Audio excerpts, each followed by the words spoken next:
জান্নাত মানে কি? যা ইচ্ছা তাই করতে পারবে। জান্নাত মানে কি? আপনি চাচ্ছেন আল্লাহ আমি এখন একটা খামর চাই, শরাব আপনার সামনে হাজির, চিন্তা করার সাথে সাথে।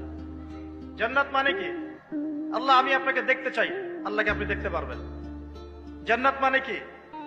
আপনি মধুর নহর, দুধের নহর, পানির নহর, শরাবের নহর, হুরে নিঈম চতুর্দিকে ঘোরাফেরা করছেন।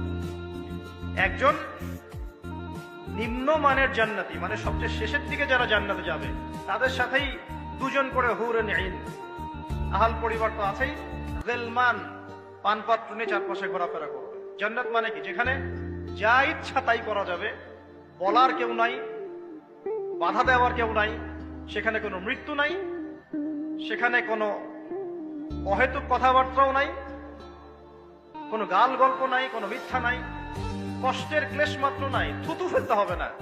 জান্নাত মানে থুতু ফেলতে হবে না। জান্নাত মানে হাঁচি হবে না, নাক থাকতে হবে না।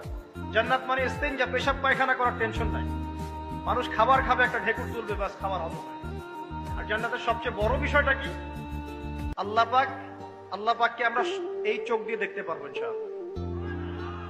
আর তার সমকক্ষ একটা বিষয় হচ্ছে আল্লাহ পাক বলে দিবেন যে আমি তোমাদের সবার উপর সন্তুষ্ট হয়ে গেলাম, যাও কোনোদিন অসন্তুষ্ট হবে। এখন আপনি যত কিছুই করেন এই বস্তুবাদী জীবনে, মনে একটা ভয় থেকে যাবে।